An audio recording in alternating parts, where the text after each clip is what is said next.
Radio for the masses. Headline edition, July 8, 1947. The Army Air Forces has announced that a flying disc has been found and is now in the possession of the Army. If the game is rigged, change the game. Game changer. I occasionally think how quickly our differences worldwide would vanish if we were facing an alien threat from outside this world. This is Fade to Black with your host, Jimmy Church, on the Game Changer Radio Network. All right. Good evening, Fade to Black. How you doing? How you doing? That's the question. Today is Wednesday, May 8th, 2024. This is Fade to Black. I'm your host, Jimmy Church. We have got just an amazing week here on Fade to Black. Monday night, Ryan Musgrave Evans was live with us from Australia. Amazing conversation. Last night, Ryan S. Wood was here on Fade to Black. Tonight, Nancy Thames is with us. And then tomorrow night, Jim Harold. That's right, host to host. Tomorrow night with Jim Harold. And there you go. I want to remind everybody, again, what's going on this weekend here in Los Angeles. I will be in downtown LA at the Regal Cinemas at LA Live, the largest theater in Los Angeles. And that says a lot because we're Hollywood. And I'm going to be there with Billy Carson for the red carpet premiere of his new TV show. It is called Anunnaki. So tickets and information are below. The links are there. And I'll see everybody this Sunday, May 12th, in downtown Los Angeles. Huge event. It's going to be a lot of fun. And there's, it's a red carpet premiere. It's not to love about that. I love my red carpet premiere. So come and hang out with us this Sunday. And then coming up next month, I cannot believe this. Disclosure Fest, Stairway to the Stars at Castaic Lake, and the links for that are below as well. And so I'll see everybody there. And when you go to disclosurefest.org, there's a map.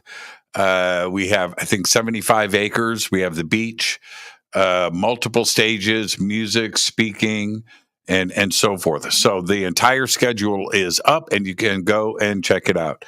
Disclosure Fest, Stairway to the Stars. And I've got a full year of stuff going on around the world. I'll keep you posted. All right. Tonight it is Nancy Thames, and some say Thames. Nancy Thames. And we're gonna talk tonight about a very broad subject. I've called the show "The Truth of ET Contact." We're going to go through her experiences and how it relates to history, spirituality, consciousness, and everything under the sun. And we're going to get to the truth behind alien encounters. We're going to do all of that. She is a former Department of Defense employee from Tennessee, and she's lived around the world, Australia, Hawaii, and New Zealand.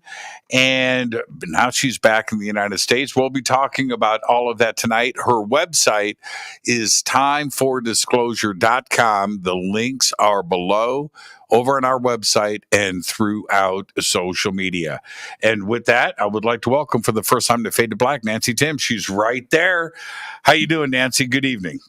Hi, I'm doing great. It's great to be here.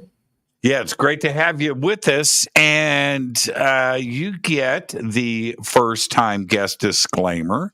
So let's get that out of the way, Nancy, which is this. It's just you and I sitting on my couch having a conversation as friends. And where that conversation starts, it starts. Where it ends. But we're going to end as friends. That's it. You have to accept, though, so we can do the show. That was wonderful. I agree. Okay. I can get Nancy to click on anything, apparently.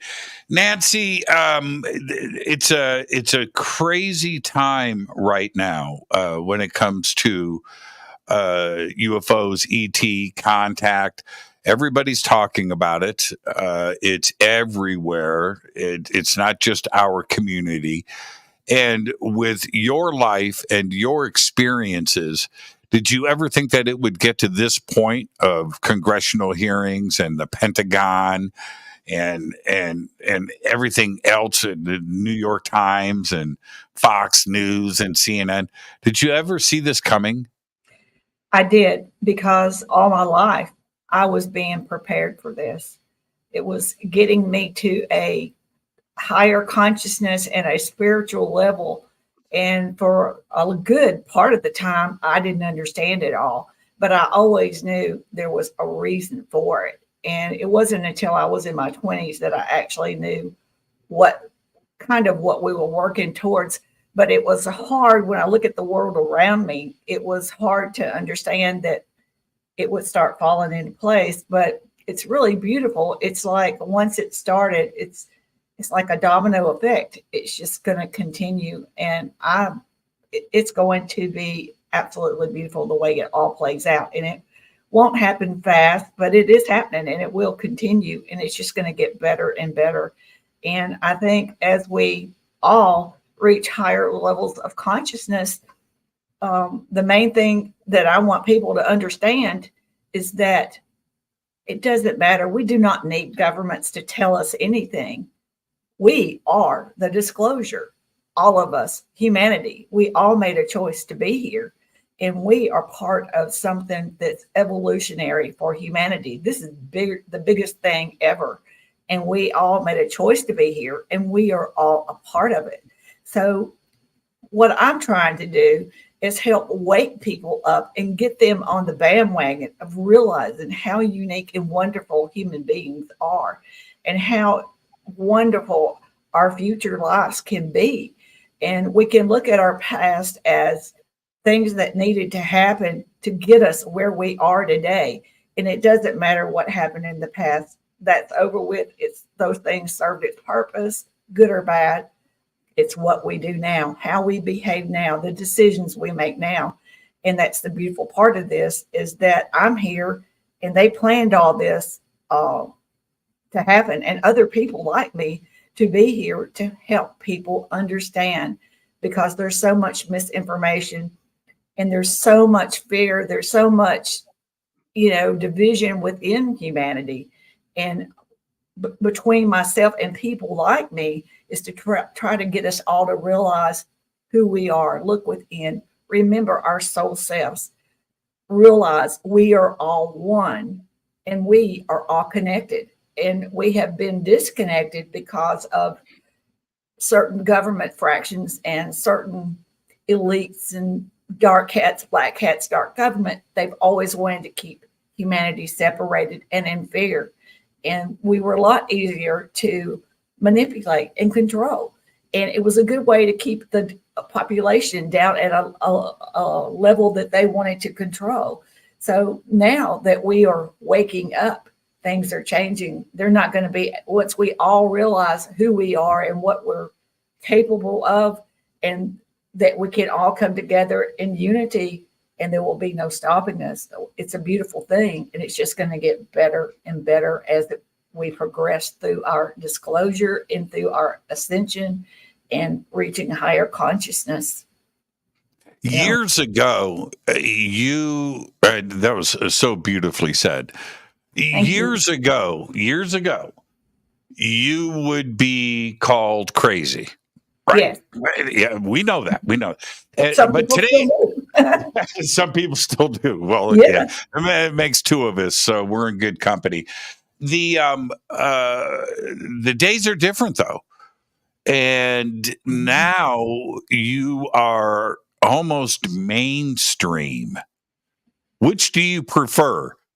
The old version, when you're fighting the good fight and trying to get people to listen, versus today when everybody seems to be listening and it's okay to say these things now.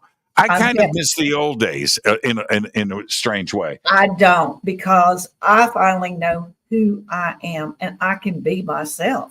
Right. I'm happier than I've ever been, because I don't have to be worried about an ex-spouse or a family member or anyone that I might embarrass them. I can finally be myself, be who I am, and I know who I am, and I'm happier than I've ever been in my whole life. And Yeah, you're out of the closet, as they might say, and and so now you could be the grand marshal at the UFO parade, right, in the front car, and wave your boa around and feel good about it. I understand that part.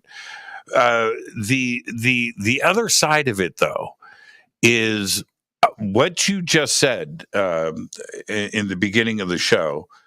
I have said on stage at conferences in front of thousands of people and nearly got booed. And the reason why, and I would say nearly exactly what I don't need disclosure. We've already got disclosure. I've got disclosure. I've seen, and no, and I had to listen, right? The majority of people out there that have had to keep this inside because they can't talk to their husband or wife about it, or their kids or their coworkers or students and classmates, whatever it is, friends, employers, couldn't do that. What they need, the only way that they can feel safe is that announcement, right, from the White House, live on TV. We are not alone. So that to them is the disclosure that they need, and I get that too, and I understand that, don't you? Yeah, I understand that, but I really think as we reach higher consciousness on a humanity level, right, everyone will start to realize that our world is changing. Old ways of programming are going to be recognized, and we're going to realize they no longer serve us. And we're going to realize that we have better options.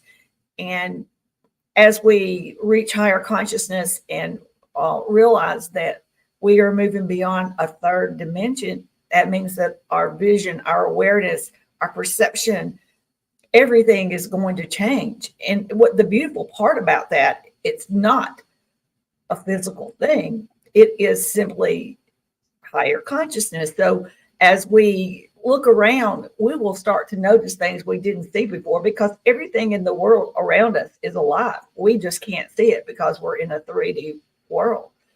But it will be so subtle. It won't be as obvious as night and day. It will be so subtle. It won't be a shock. It won't be anything other than people wondering, or people will think, well, it's always been this way. But it will be different, and it will be better. Yeah, it's such a great point, isn't it? If we could just time travel to 50 years in the future, 100 years in the future, and pop culture, right? The citizens of the world, how they are going to change, and probably look back to 2024, that was the year, right?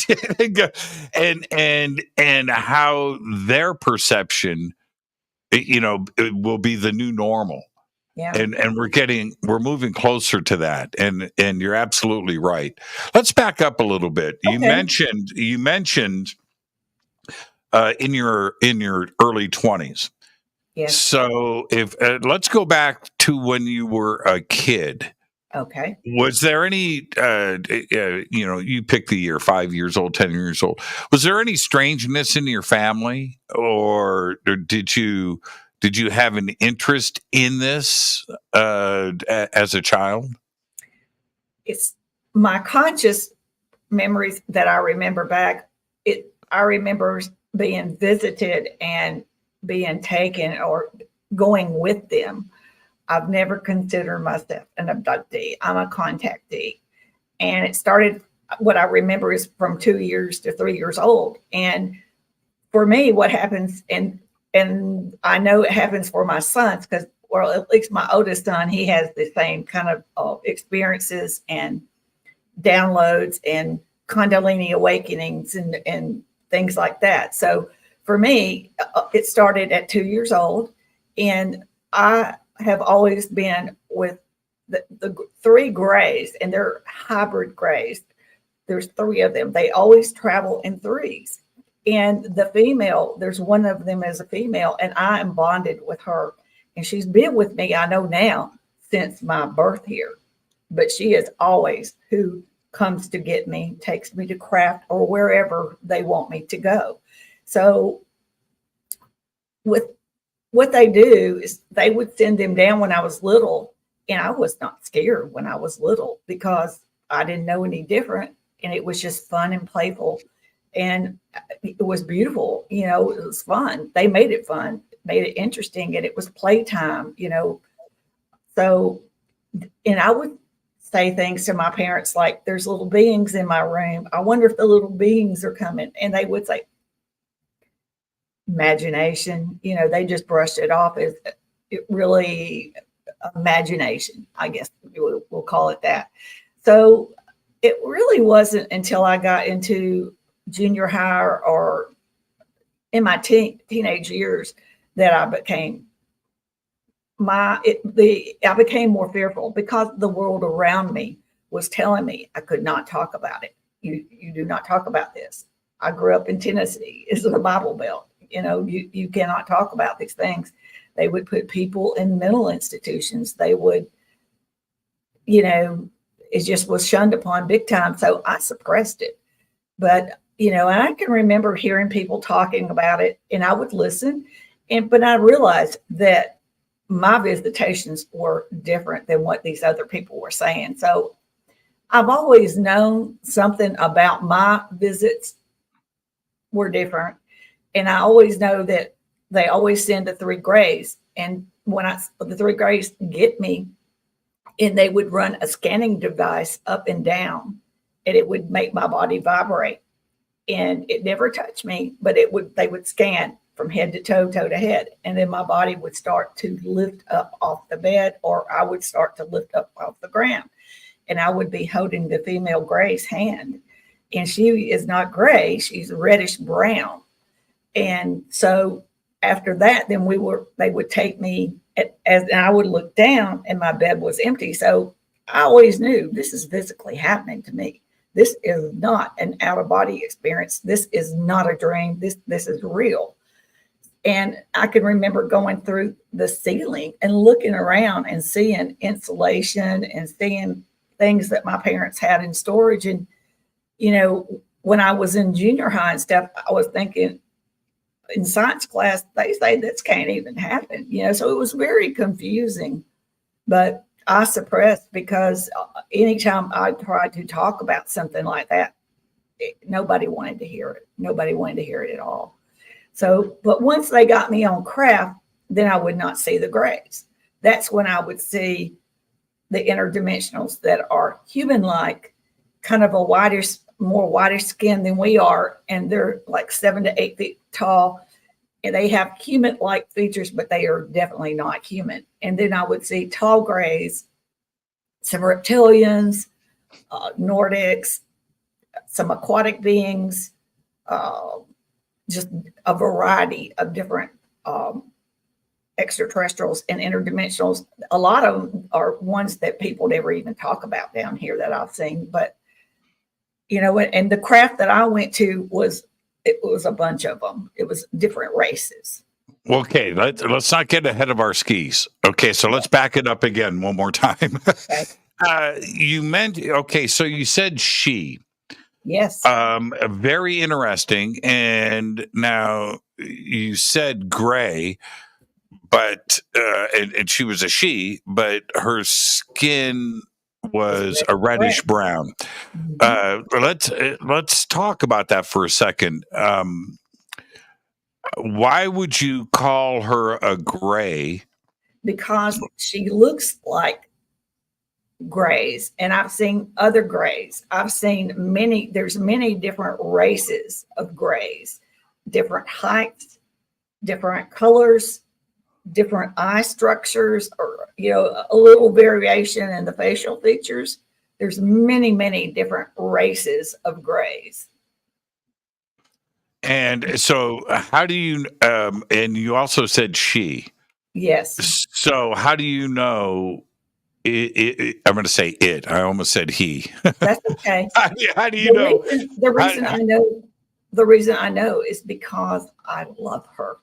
I have an unbelievable love for her, and she does for me, and it's very obvious.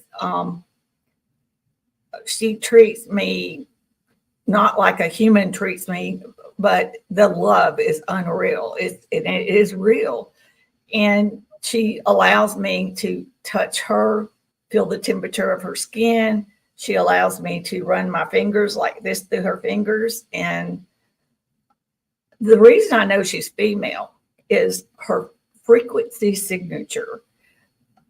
For me, everything when I deal with any extraterrestrials or interdimensionals, it is a frequency signature. So with her, she is a hybrid. She was created by the tall grays and the interdimensionals because extraterrestrials and interdimensionals really don't like the density on Earth. Their bodies aren't as compatible. So they created this particular race of grays that are not gray and it's in their DNA. It's constructed in their DNA, and they do the legwork for them. They do back and forth, get the contactee, get me prepared, ready to go, get me up there. And then when I'm finished up there, that is who brings me home, gets me back secure in my bed or back secure in the chair, wherever I came from. She gets me back here. And it's always her, always. And whenever I've gone before, like a group of elders or introduced to a different species, she is always the one that is with me. She's kind of like a guardian or sometimes I'll refer to her as an extraterrestrial mother. She is not a mother, but she is like a guardian she's like a guardian for me. Let's talk about the agenda for a second. Okay. So you said you go and when they're finished, she brings you back. What are you doing when you were there? What's their intention? What do they want? Well, for me, I'm 64. I just realized yesterday I was telling everybody I was 63, but I'm 64. So this has been happening to me all my life. And I have physical face-to-face interactions with them. And I've had, of course, like they always check my well-being. They check my spiritual progress, my mental progress. They want to know how I am handling being a contactee, knowing that I have a human consciousness and I also have an extraterrestrial consciousness. So they want to know that, how I'm handling it, because it's important that I enjoy my human experience and that I, get the full effect of living here and being as normal as possible, but also for me knowing who I am and what I'm here for, my purpose here on Earth and why I came here. So they check me on that. And there's always a group of peers that are watching me and evaluating me. And I feel like they're my relatives, actually.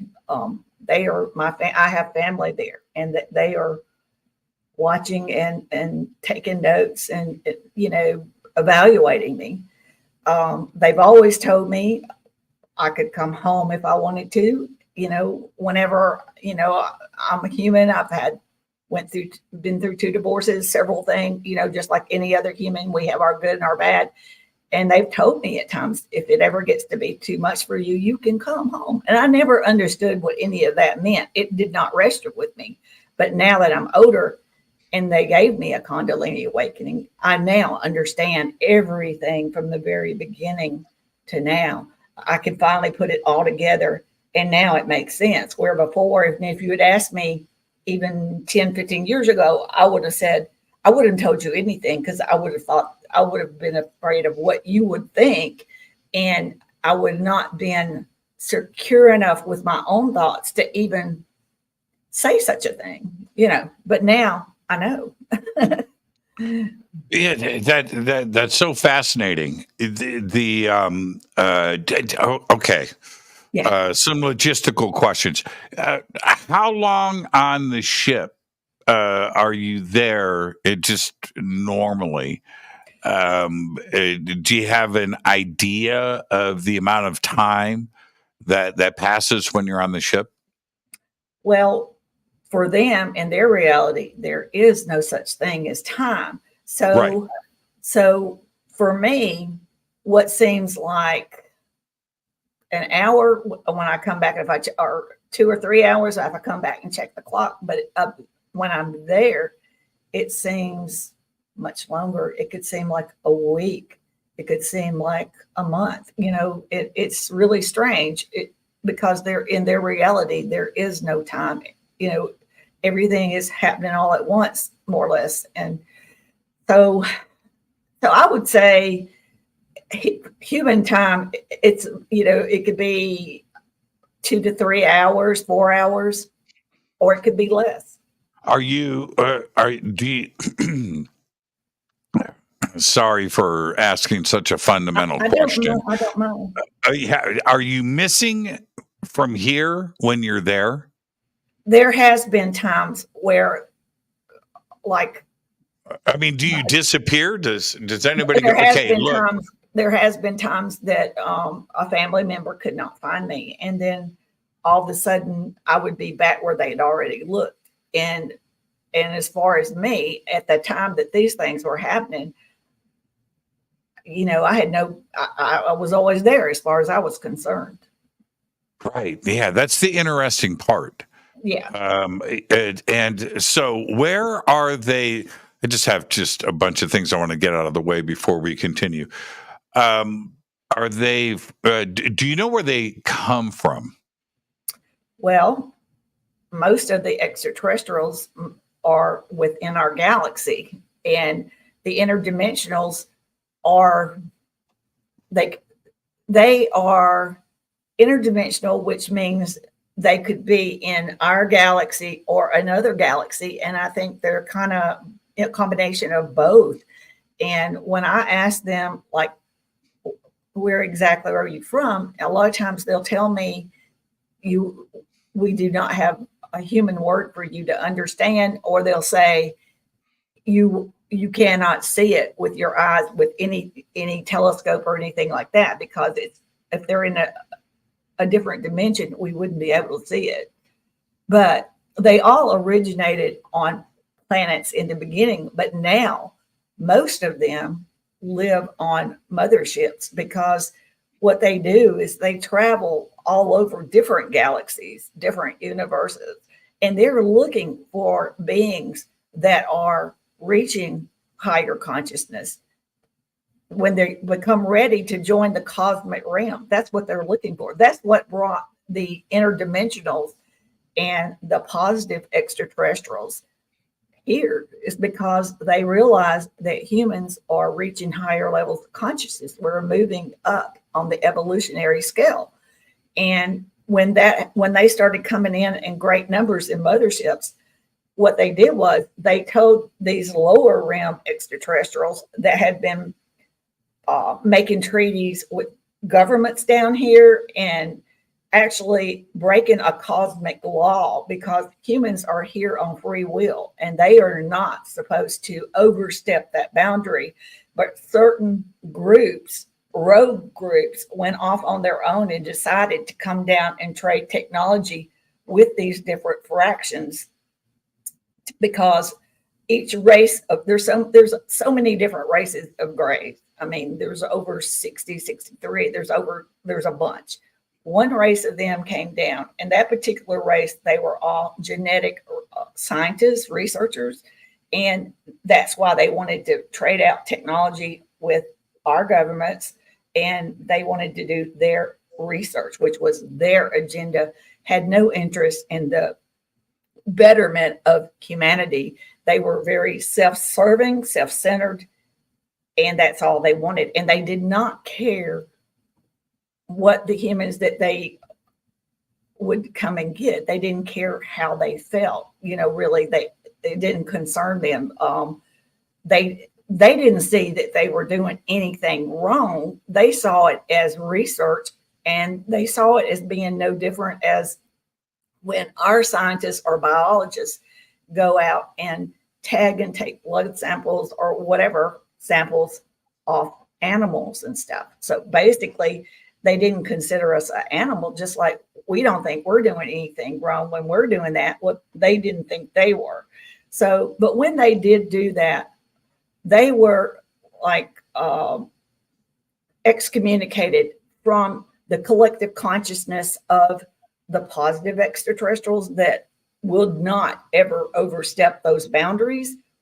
And they were not part of the collective consciousness, and they were kind of shunned upon by the interdimensionals because in a cosmic law, they are not supposed to mess with humans. We're when did this happen in our timeline? I want to say about 5 years ago or 5 or 6 years ago. And I saw some video footage of ships taking off and leaving planet Earth. I saw some video footage of, some footage of that.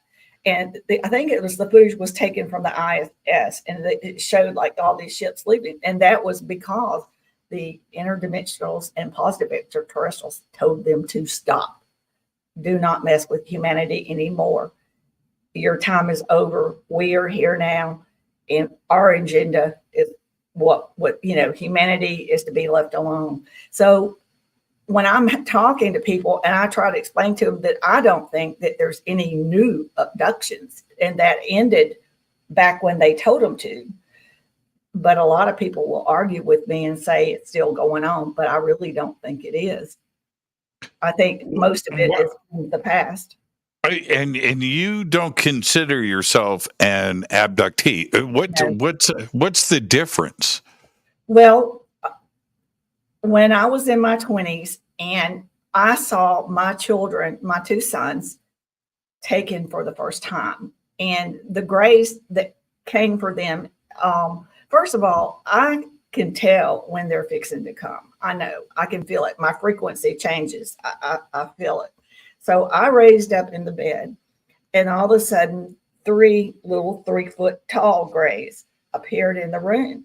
And so when I was sitting up, one approached me, not pushed me down. He pressed me down towards the bed. I'll say it like that. Slowly. It wasn't like a mean thing.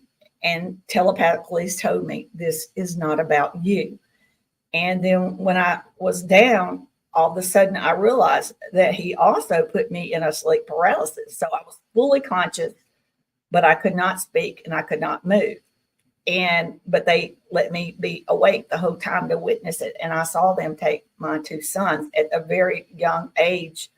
We were staying at a Marriott hotel in Key West, right on the beach. And they took them. And eventually, I went to sleep. They, let me out of whatever, and I went to sleep. And then the next morning when I woke up, they were fine in their bed, and they had no recollection of any of it. So. Well, wait. Okay, let's stop right there. Okay. What was that breakfast like? I mean, what do you do?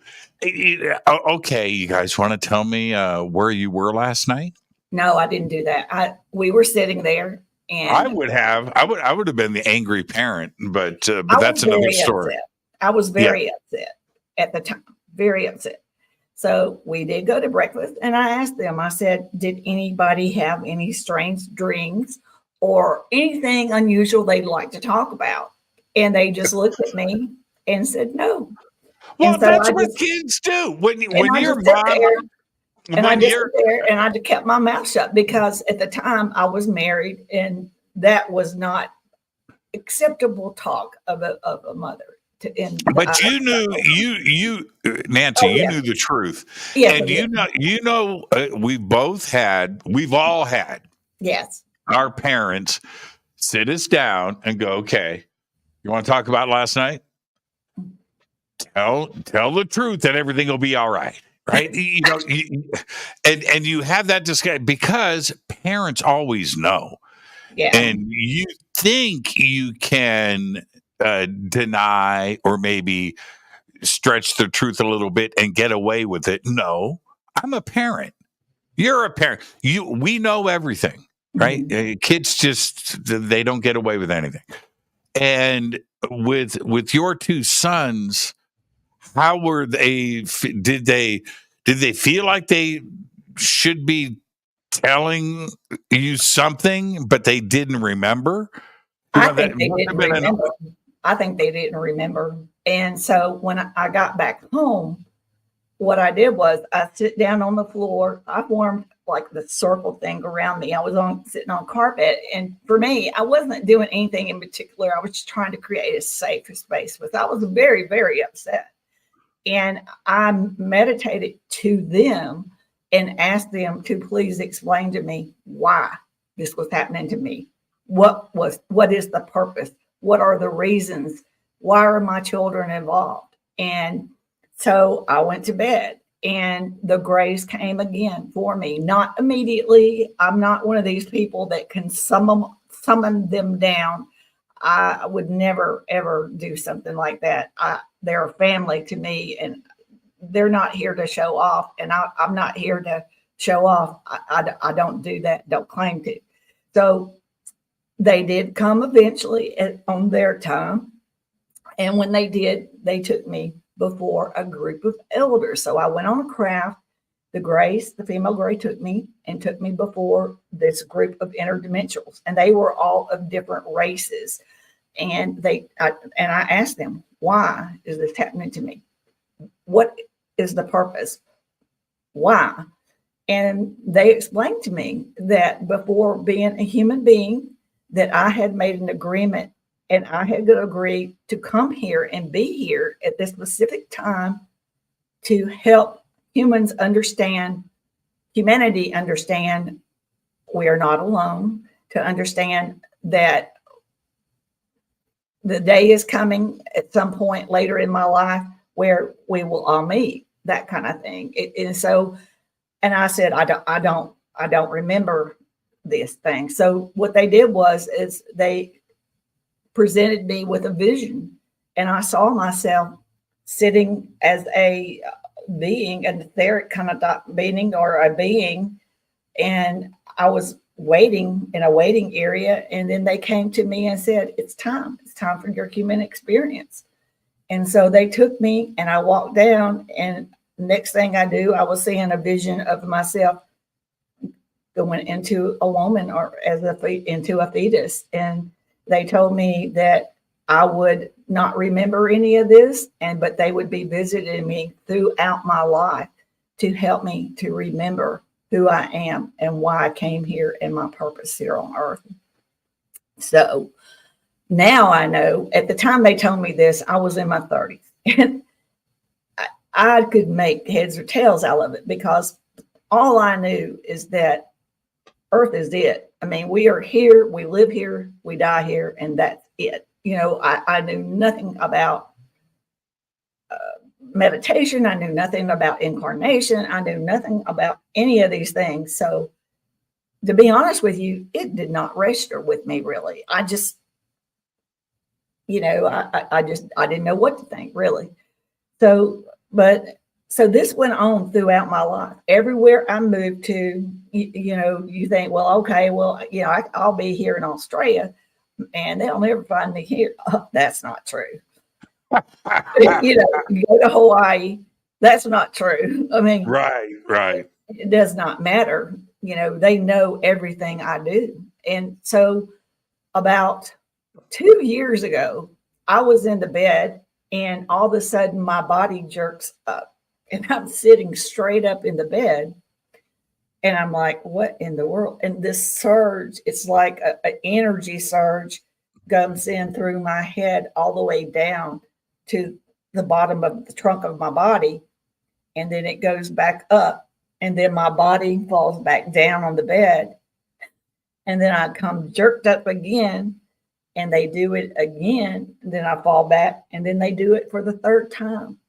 And then after that happened, some kind of wild experience where I end up with a group of other humans and we're all sitting in a round circle, and I was flabbergasted and shocked. I didn't even participate or anything, and they all were just looking at me like waiting for me to talk or whatever, and I never did. So the next thing I remember was going to bed or trying to get home, and then the next thing I remember is waking up the next day. And I didn't even tell anybody about that for a while because I didn't know what it was. I had no clue. And then later, when I had a visit from them, I asked them, and they said, "What do you think it was?" And I said, "Kundalini awakening." And they're like, "Yes." So, and they explained to me that I was having a hard time believing what I was hearing, the downloads. I was like questioning where the information was come from. So they gave me a Kundalini awakening. And basically what they did, and this, I may be wrong about what you call this, but they opened my subconscious up to my human consciousness to help me remember and to pull out memories and to help me remember more of my visits with them and experiences. And it changed my life dramatically when that happened. I stopped questioning things and I started understanding and piecing things together. So now when I talk about what happened to my children and me seeing it now, I realize they could have done it without me even knowing about it, but they wanted me to see it. And at the time, I didn't understand. Now I do. It was something that needed to happen, and I needed to know. So to make me who I am today, and now understand it's more than me, that, my children are here with me and they made agreements as well. And they have the same experiences that I do, or the oldest one has exactly the same experiences that I do. The younger one is kind of at the beginning or middle stages of it all.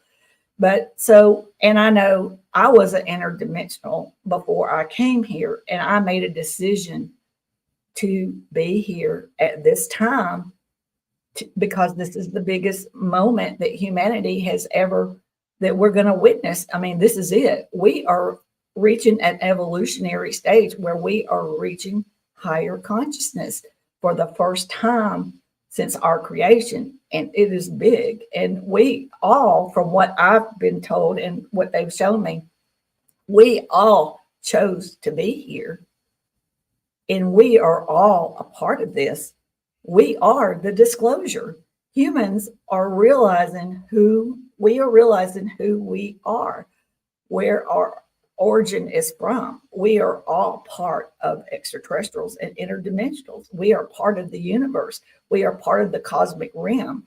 So everything was a preparation. Everything that's happened to me was a preparation to make me who I am today, so that I can sit here and have this conversation with you and encourage people that they are loving and they care. And they have been working at this for a long time. And I'm not the only one. This is not about me. And it's not. Yeah, for sure. It's about, this is the world. Yeah, it is. Yeah, It is for sure. And I'm with you, though. Everybody goes to Australia to hide. Right? I mean, that's what Australia is for. Well, I mean, that's about as far as you could get to get away from things. As far as you, and I mean, I would have been like, Australia, really? You got here? Okay, I'll see you when I get back to the States. But that's pretty nuts. And how do you think? I've always wondered about this, and I talked to a lot of people about it. How did they know? Do you have do you have a sign on your back?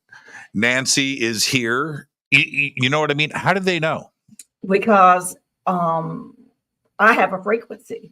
We all have a frequency. We have a signature, a frequency signature. So when people are talking, like, for example, like people are always saying, what is that, the female gray?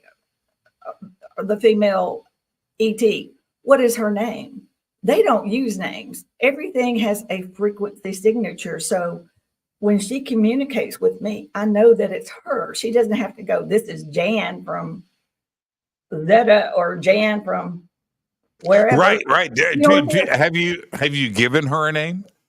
No, because they don't use names. Even the interdimensionals and the tall grays and all that, their frequency is their signature. That is who they are. And when this is something that's really unusual. When she communicates with me telepathically, okay, I cannot sense male or female. I hear her, but it is not male or female. And there is no inflection whatsoever. It's just basic, like what she wants to say, like, let's go, or get up, or, what I mean? It's just, there's no inflection or anything. So, but I know it's her because it's her signature. And I know she's female because I know her signature. I'm bonded with her since birth. So when I'm up there with the interdimensionals and the tall grays, Nordics, whatever, when they speak telepathically to me, I can sense male and female, and I can sense inflection. Some of them try to be a little humorous at times. It's not quite humorous as us, but you can sense that they're making an attempt to be humorous. And I can sense male and female, and they're all telepathic. So whatever I feel, they feel 10-fold. So if I'm feeling fear and anxiety, they feel it 10 times the amount that I feel. They do not like that emotion. It's not in their reality, and they do not like it. So that's why they will tap humans out and put you in a fully functional, but you're just kind of like in a sedated state without the sedation. They just simply tap you and put you in but the problem with that is that for me, I don't know about everybody. For me, I don't have the full conscious memory. I have fragmented memories. And as I got older and realized I had to work on my anxiety and my fear, I had to get over that. That way I could have more conscious and more, remember everything. And they were doing that to help me out at the time because they needed to do whatever it is they needed to do. And it's just like the Grays were down here doing exams or whatever research they were doing. And in their mind, they weren't doing anything wrong. But when they sensed the fear, all the emotions, they would tap people out. So the only thing, that's why you have people with the missing time. You have people with they can't remember everything. And you have people that have all these horrid memories, but in reality, they were tapped out, and they the fear got the best of them, and their perception of what happened is kind of distorted because of all the fear. And a lot of times, if it continues or if they go to other groups, and as they get older, they will realize later in life that it was quite different than what they first thought it was. Okay.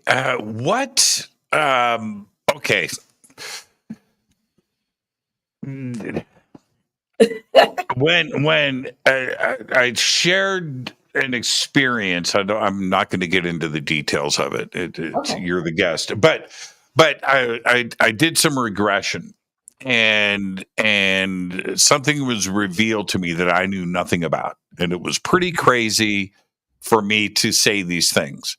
But it was unlocked, right? And I could see now after I did this for television. Okay, so and after the session, I had people coming up to me, left and right, asking details. They wanted to know this. They wanted to know that, and I totally get that.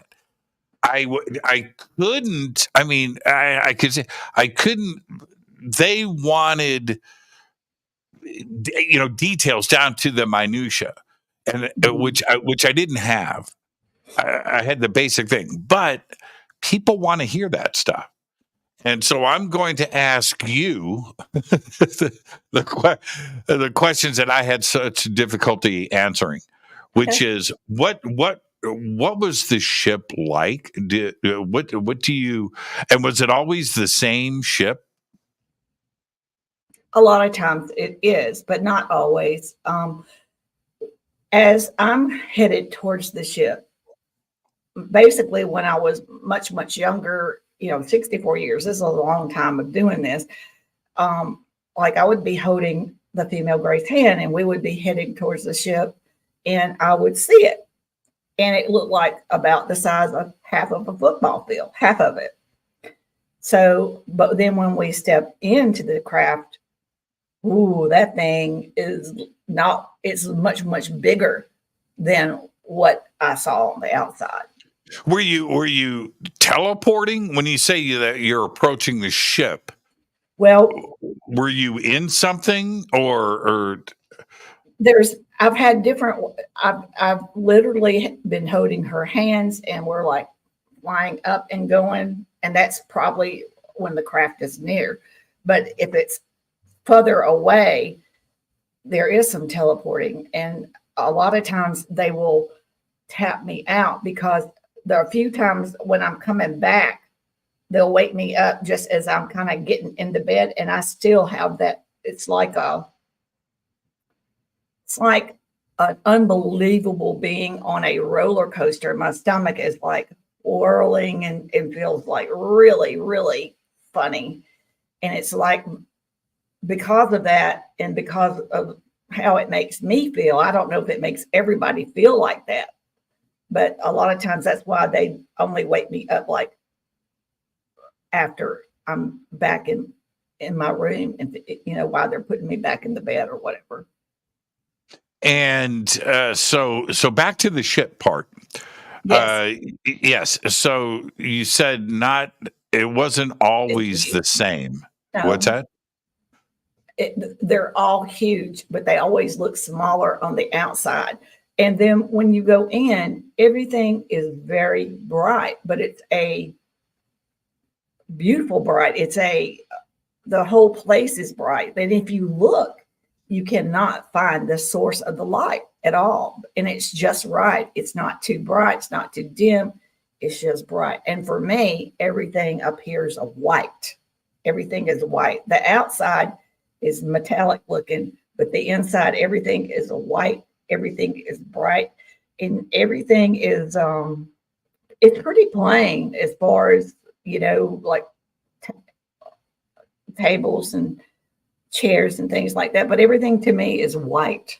It's very white. My experience was the opposite, and I've always found that interesting. Mm-hmm. Not that mine is different than yours, but that so many contactees, their experiences are singular. They're different. They're mm-hmm. They're not. You see similarities. Yeah, there are things, but it's completely different. Yeah. And the reason why I bring that up is there's so many. What are the odds of two different people making contact with the exact same race? Oh, absolutely. I well, you know what I mean? There's got to be so much traffic on this planet. Right? There is, but like the ships that are white and they're very big, those are big motherships. I've been on smaller craft where the inside is more metal looking, and like it was with a group of explorers, and we were looking for cryptids.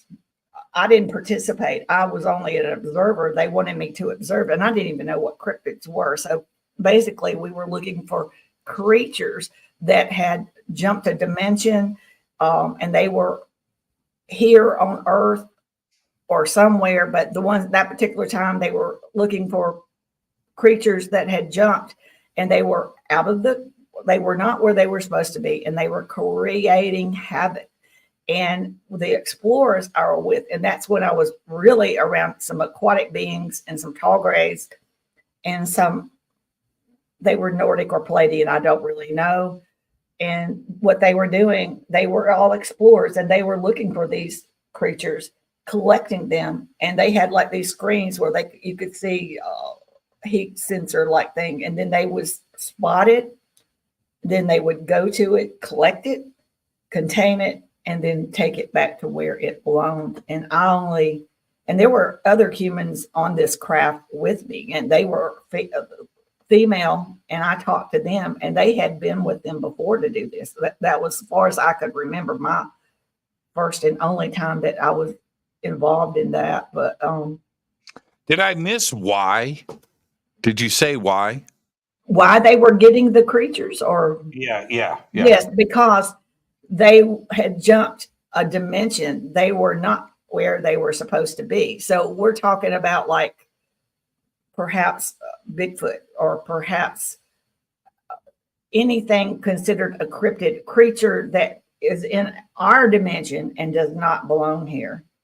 And it was creating havoc and fear. They were collecting it because they don't want it to do that. It did not belong here. So they were collecting them and then taking them back. So on one hand, a lot of people talk about seeing a UFO and stuff like around a Bigfoot or a Sasquatch. Right. It may not be that they're in the same, from what I've seen, they're not like letting the Bigfoot out on our planet. They would be collecting it to take it back to where it belongs. Wow. I've never, that's fascinating. It would have to be that way. There must be, how do I want to say this? There's got to be dimension traffic cops. Yes. Otherwise, right? It'd be crazy. It'd be crazy. And when they talked about that mishap in Peru, that's probably what that was. And when they talked about the one at the mall in Miami, was it Miami? There was one in Miami at the mall. Yeah.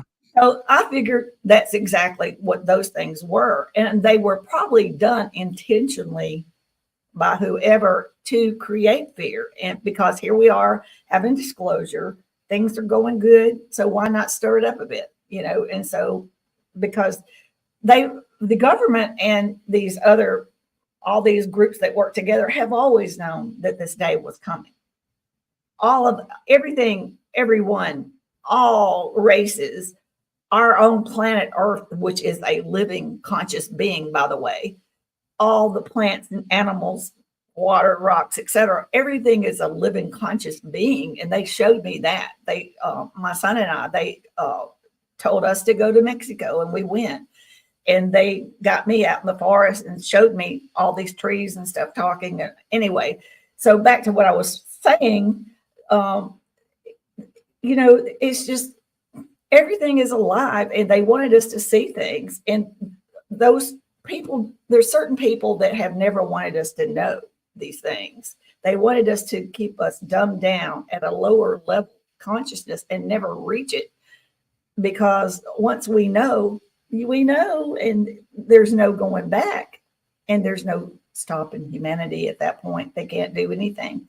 So they were creating those little mishaps to instill fear and hoping that people would not pay attention to disclosure, not pay attention to what's going on, and not to seek out more information and hopefully keep us from reaching higher consciousness. But they, in reality, know that it is going to eventually happen.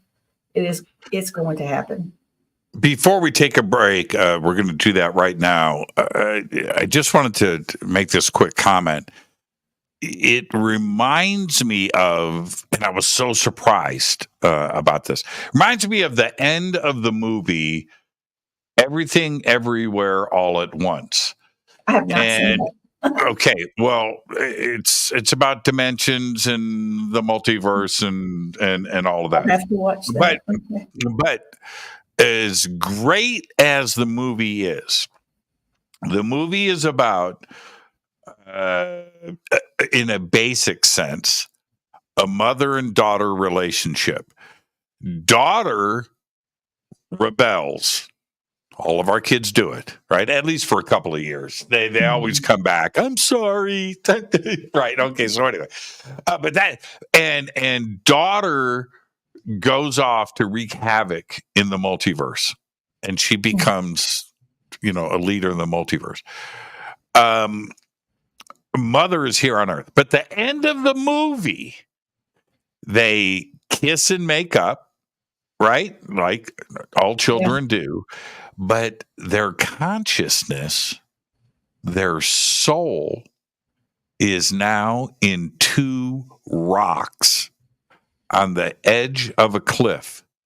Wow. And as the camera pulls back, mother and daughter, who are now rocks, are talking to each other.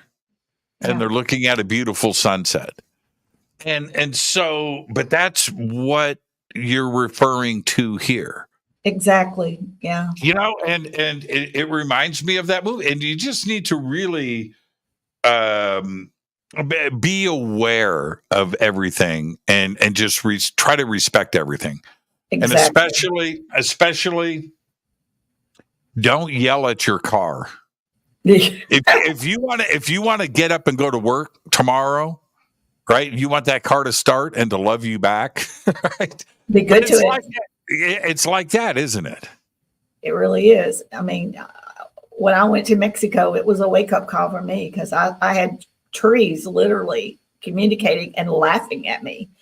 And, they had to explain to me why it was laughing to me. It was a eye-awakener. I mean, I had no idea. I learned so much on that trip. So think about that when you're skipping stones across the pond. You're separating a family. Or that insect that you stepped on. Yeah.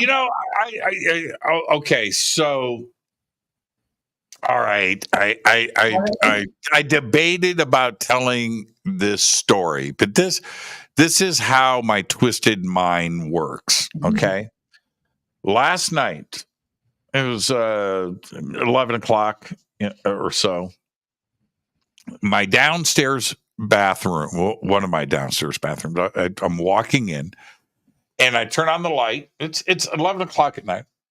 And there in the middle of the floor, tile floor, is a little bug. And it kind of looked like, I want to say like a firefly. It may have had wings. Okay. But it was and it was just not doing anything, just sitting there. And I went, because I turn on the light and I see it. It's a white floor. And I stomped on it. I did. Got a piece of toilet paper or Kleenex, picked it up, and into the trash he went. And this, I felt bad. Yeah. For a minute.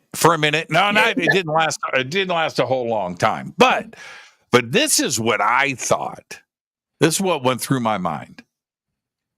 What would it be like to look up and see 1,000-story tall building being and its foot coming down at you? Yeah. What goes through your mind? Oh crap! Smash. Yeah. Right. And that's what went through my mind. And I thought to myself, did I just terrify a living being, scared the crap out of it, and killed it, and swept it up and threw it in the trash? And I carried that guilt around my house for about 5 minutes. I thought about it, but it's a weird way of looking at things. Yeah. But nature is nature. Nancy, you can't help. Think about this. Oh, I know. I've said this a lot. once a week, I got paid by my parents $5 to cut the lawn. So you go out, you gas up the lawnmower, pull start that thing. If you've got a pull start, maybe you got one with an electric start. Maybe you got a riding lawnmower and you're high society and you're out cutting the grass. How much of nature are you killing? Exactly. Are you chopping apart? You know, and it's it's a weird, you know, and it's today I think about that. It never crossed my mind in the past. It just never did. Look at a golf course. Those giant lawnmowers, right? Doesn't care what they're running over, right? But what about those? Here he comes! Right? I think about that all the time now. Yeah, and raking leaves. A lot of things build a home like up under there and stuff. Yeah, I saw some papers on that. I was like, oh wow. You're breaking up a family, right? Yeah. Some little bug comes home, sees his brother, and it's like, where's mom and dad? Dude, you won't believe what happened. Yeah. It's interesting. It really is.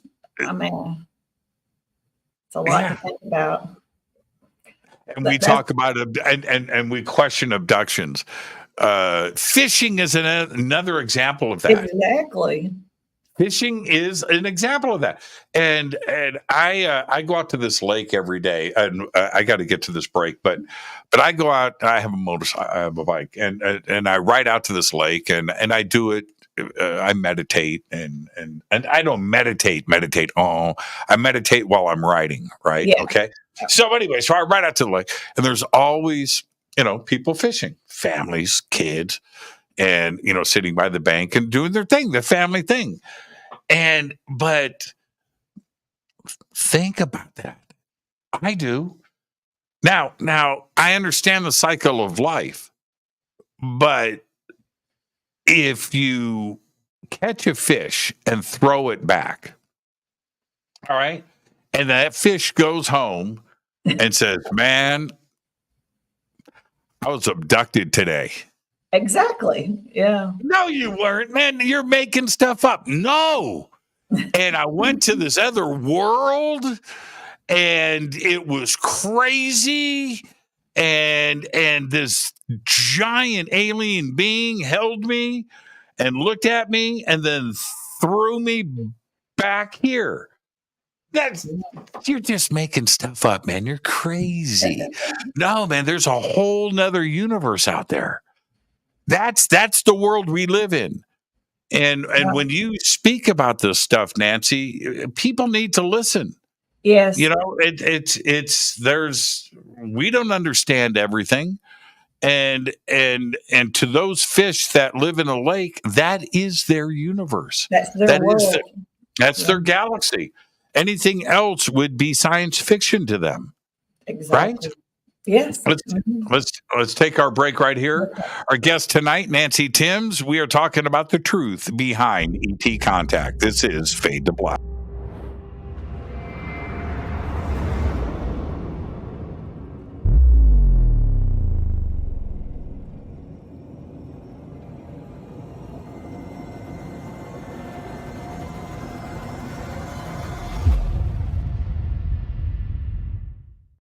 Subscribe to our YouTube channel to get your alerts and access to over 2,000 videos. Click that subscribe button right now.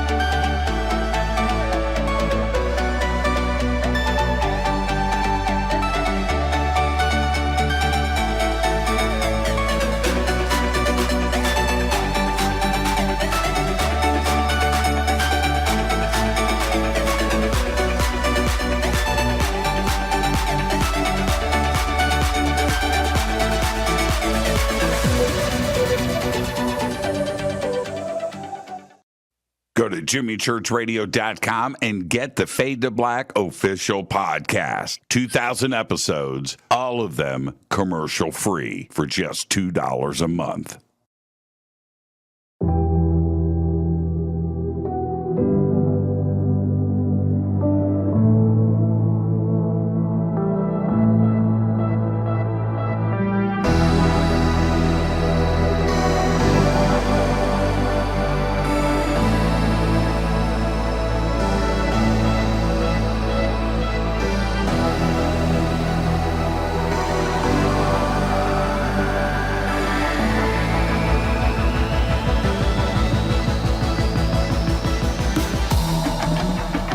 This is Jimmy Church. Please visit and explore Egypt this October 3rd through the 14th, 2024 with Billy, Elizabeth, myself, and very special guest and the #1 podcaster in the world, Sean Kelly. It's simple to do. Just go to forbiddenknowledge.com and click on upcoming tours, or click on the link below. We'll see you there. Watch Into the Vortex on Gaia TV. It's Fade to Black for the screen. Simple to do. Go to Gaia.com, search Jimmy Church, or click on the link below.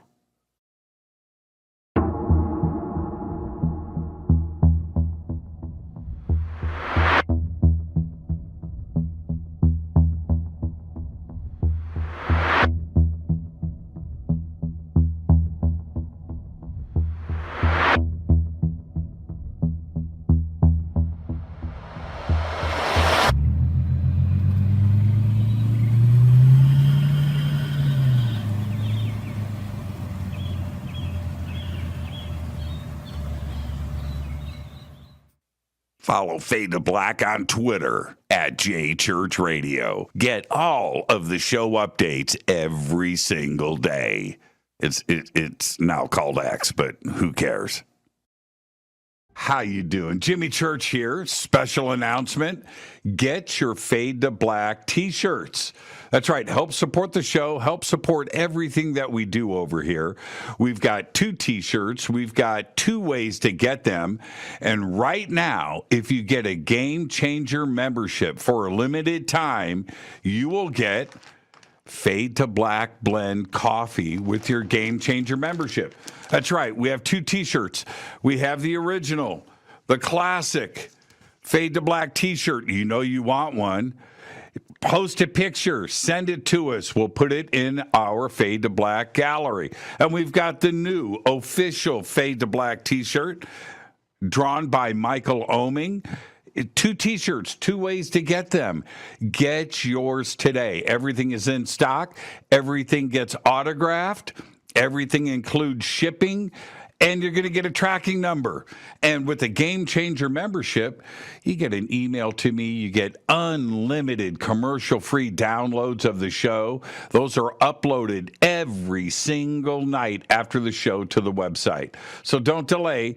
Get your Fade to Black t-shirt today. Go Backley Tappy.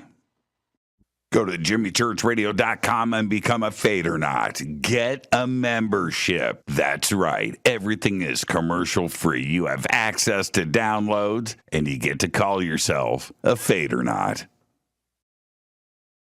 River Moon Coffee, makers of the Fade to Black blend. Truly the best coffee on planet Earth. Just visit rivermoonwellness.com or their Amazon store. It's all simple to do. You can check out the Fade to Black blend, the Game Changer blend, or any of their Black Moon Wellness products. It's the only coffee I drink. It is the best, and it's Doc. Again, rivermoonwellness.com.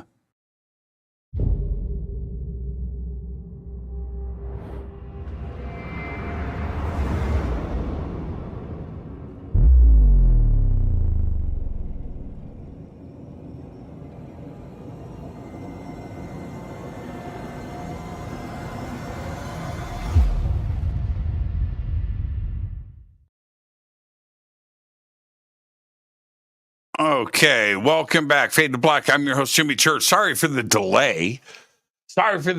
Because during the break, James Fox just sent me a video of him in a hallway riding an electric skateboard.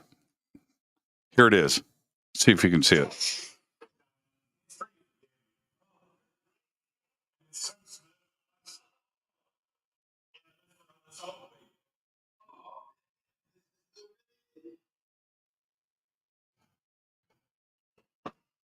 He goes down. He comes back. Here he comes.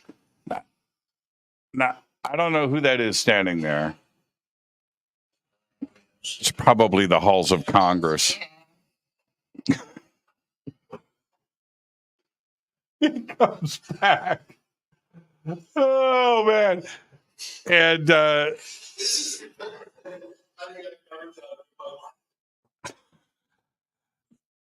I told him, I said, "Hey man, I'm going to show this on the air right now." He didn't say no, so. And that was, I had to wait for the end of the video. That's why I was late coming back. I need more info there, James. He knows I'm on the air right now, and he knows he's interrupting. But I'm going to, tomorrow on the show, I'll have an update as to what that is. That's pretty cool, right? Get a text from James Fox during the break like that. Yeah. And I'm not sure where that is, but you can't see it in the video, but it's like a green marble floor. It's a nice building, whatever it is. But he is cruising down. Okay, let's get back to where we were for a second. All right. These experiences. Yes. How many of them are physical with a conscious memory, and how many are non-physical, that it's something else entirely? They're pretty much all physical as far as the interaction type. Now, I know the difference between physically being somewhere because I'm always like checking what I'm wearing, looking at myself and to make sure. They do visit me a lot in dream state. And, it's like things they want me to think about or experience. And it's really strange. The beautiful part about having a son that has these same downloads and experiences that now that he's an adult, we can have awesome conversations. Awesome. And sometimes when we have these dreams, it feels like we were physically there. I mean, sometimes I wake up, I'm tired, and it just feels like all of those things happen. So sometimes he and I talk about maybe we are actually alive as an extraterrestrial, and we're in a dream state up there. And this is their dream, And sometimes I wonder if some of these experiences that I'm having are actually happening there. But for me, I think it's a dream here. It's really strange. No, it's not strange. You just don't. We don't understand it yet. Yeah, but T and I, we have these conversations, because we don't think each other's crazy because we know it's happening, to each other. So it's awesome though, because it could be, this is just a dream for us. 64 years. I keep reminding myself I'm not 63. Seems like a long time, but there is no such thing as time to them. It could be nothing up there, Well, how many of us, Nancy, because I do this all the time, and I ask my audience to try this, to think about this. Go back and think about something strange that happened, but you put it in a box, put it on the shelf, and forgot about it and went about your day.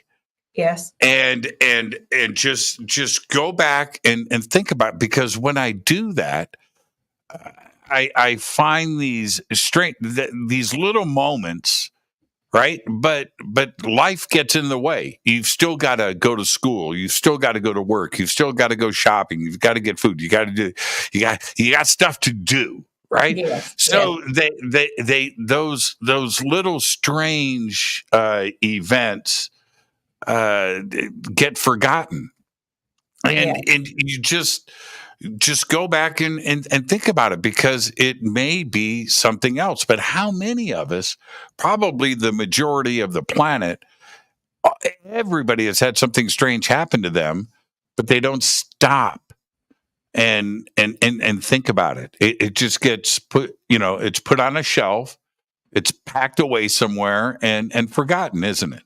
It's dismissed. And I used to do that a lot because, when you're raising two children and you've got things going on, you can't take a child to soccer practice and go to a PTA meeting and worry and be upset with these things.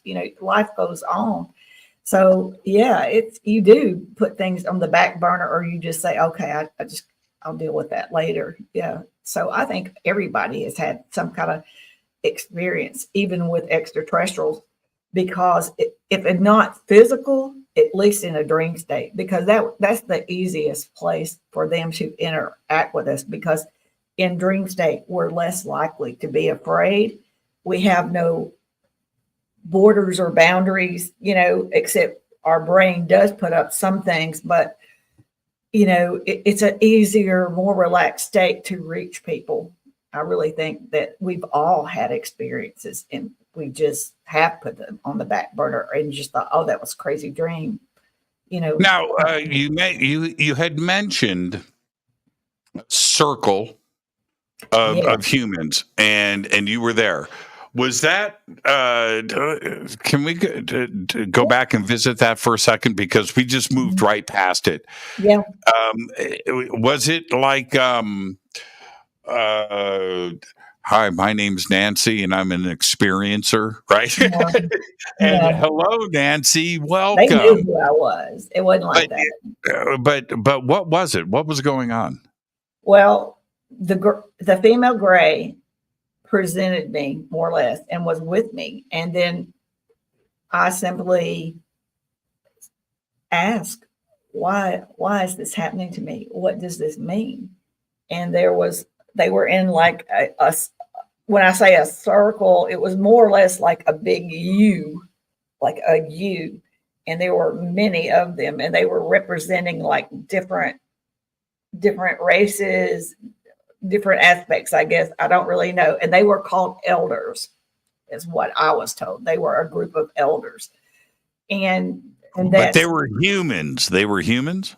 No, not really. Some of them had human-like features. Most of them had human-like features, but they were not human. Let's stay right here for a second. Were they dressed? Yes. Mm-hmm. Yeah. Share that with me. More like theater of the mind. What were they wearing? Robes. All of them. All of them. They were like a uniform. I mean, if they were all wearing the same type of robe. No, they were different. They were all different. They were different. How so? Well, in color and in like features of the garments. Some were kind of plain. Some were more distinguished looking. No, nobody I don't wearing remember like jewelry. I don't remember like medals or symbols or anything. It was more basic robes, and they were like different colors, and they were like, none of them looked alike. Right. But a lot of them seemed, they were called elders, and they were not young people or young creatures or young beings. They were respectable and older. They were older. And but why were you there? If you didn't say that, yeah. What? But you said that they were expecting you to say something and you didn't. No, I did. I asked them, "Why is this happening to me? What is the purpose of this? What does it mean?" And then they told me, and I kind of shook my head and said, I don't know. And they said, you do know. And so then they opened up a vision and showed me myself. Right. Agreeing and walking through the process of it, and then them telling me the process of when I become a human, how it will all happen thereafter. And the unfortunate part of that for me, and I'm sure they knew this, is that I didn't really understand it all at the time. When I was 30 years old, I did not understand all of that.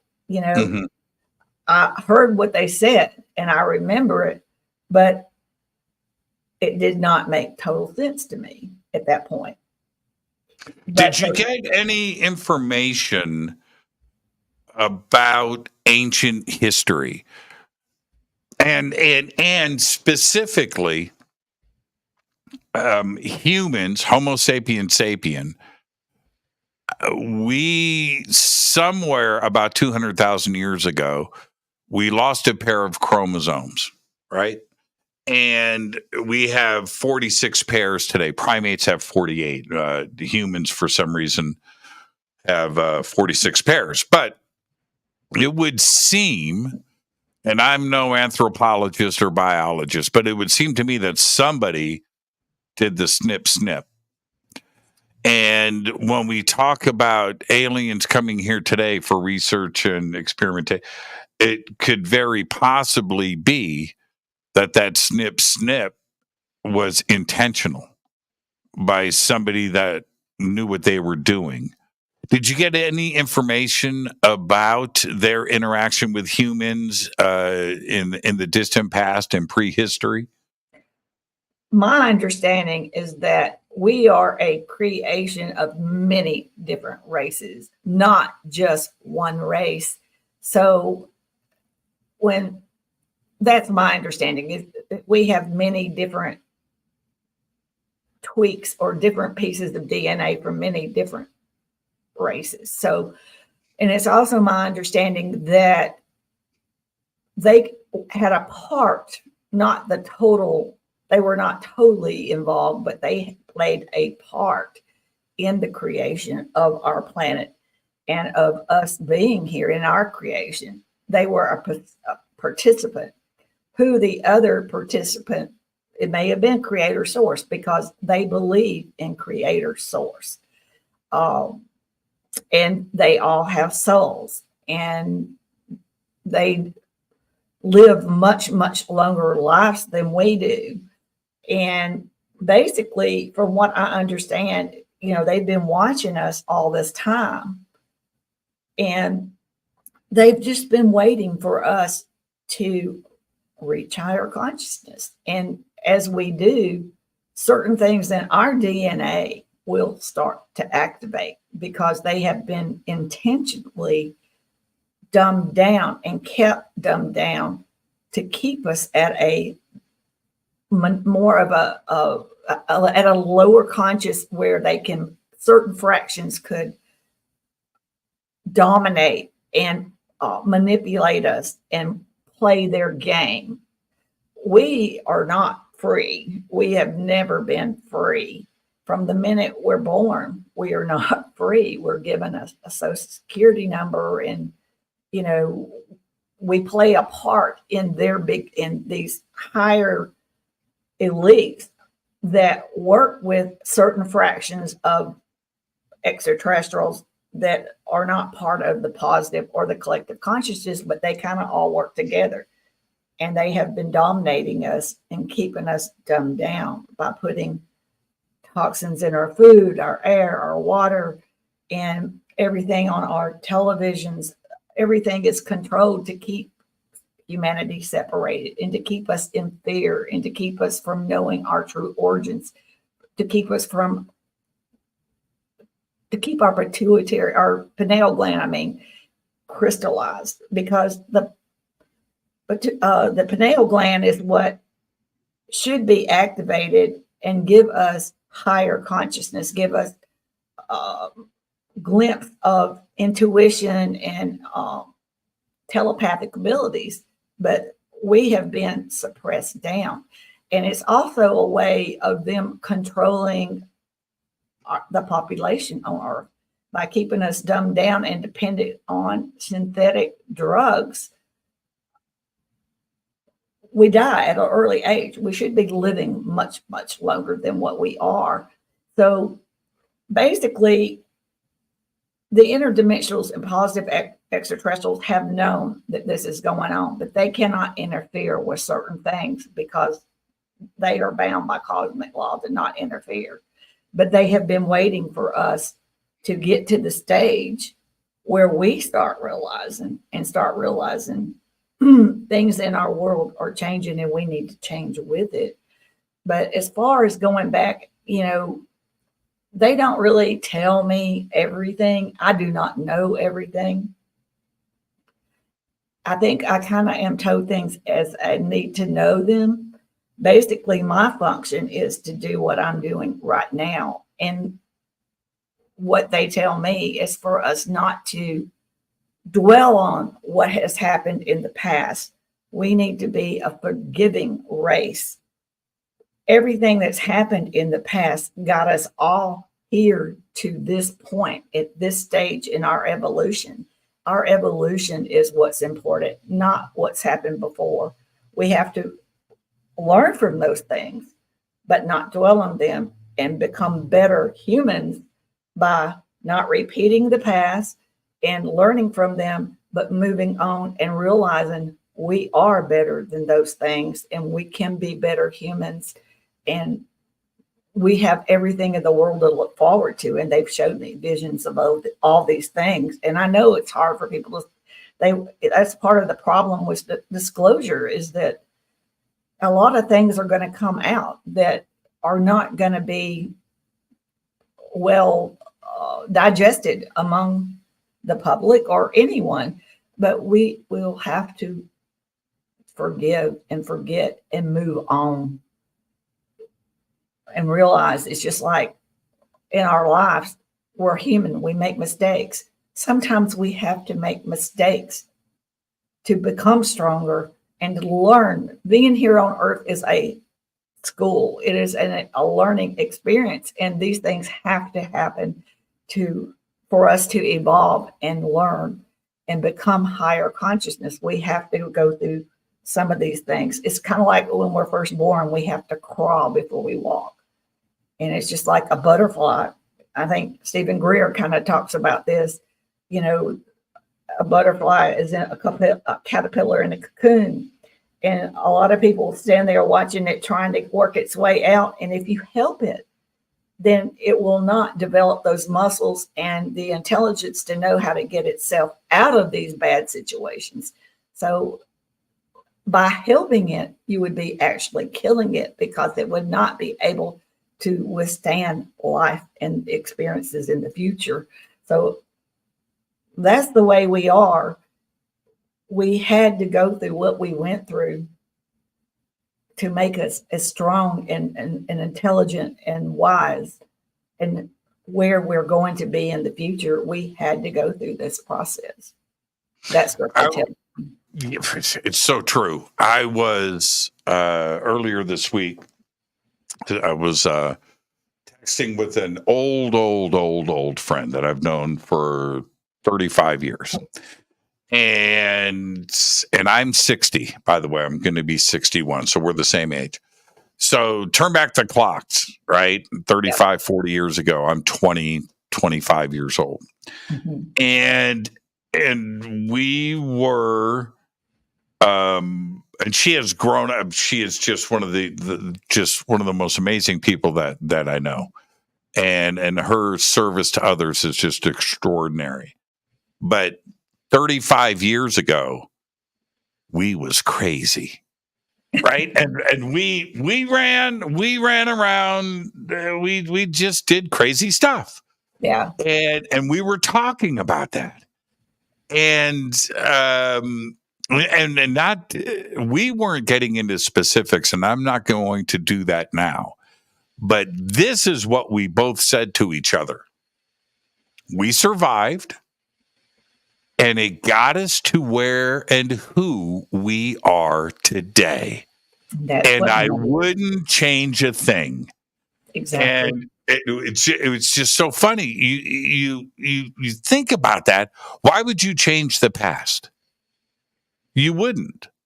You wouldn't change a thing. You change one little thing in the past, just like that caterpillar, right? Yeah, You change one thing in the past, and your children aren't born, right? exactly. What? You what? No. Mhm. It is all who we are today, and that includes, and that's the micro. The macro is the human race. Exactly. You have to Right. think of the bigger picture, the That's right. betterment of all, and that's what the interdimensionals and extraterrestrials do. They're thinking about all of us. Humans try to humanize everything, and our egos take control, and we think only about our situation, us, me. But they think about everything, and that's why people say, why are they so fascinated with us? It's not necessarily us completely. They love us and they are our family, but they love our planet. Our planet is a living conscious being and they love her. And she's going through an ascension herself. She's changing and becoming reaching higher consciousness. And they see everything, our oceans, our seas, coral reefs, our jungles, all these things, our sky, our air, all the things that we take for granted and take advantage of and don't appreciate, they love. They love everything. So, of course, when we started working with weapons of mass destruction and nuclear weapons, that was very alarming to them, of course, because not only would it wipe us out, but we're talking about disrupting the balance of the nature in general and the balance of our earth and everything on earth and all the indigenous people. We forget about all the indigenous people here on our planet, and they are still here, and they're not even aware of all these technologies, but they have their rights to be and love our planet. Who gives us the right to destroy all these things for all these living conscious creatures? Everything is not about us. We are not the only conscious beings on this planet. So, and not only that, but whatever we do, it ripples out into the universe. And whatever happens in the universe affects extraterrestrials and interdimensionals. And anything that we do that affects us, because of us all being connected and we are all one, as above, so below, what affects us affects them. So they're not just watching out for humans, they're watching out for the whole world and the universe. So beautifully said.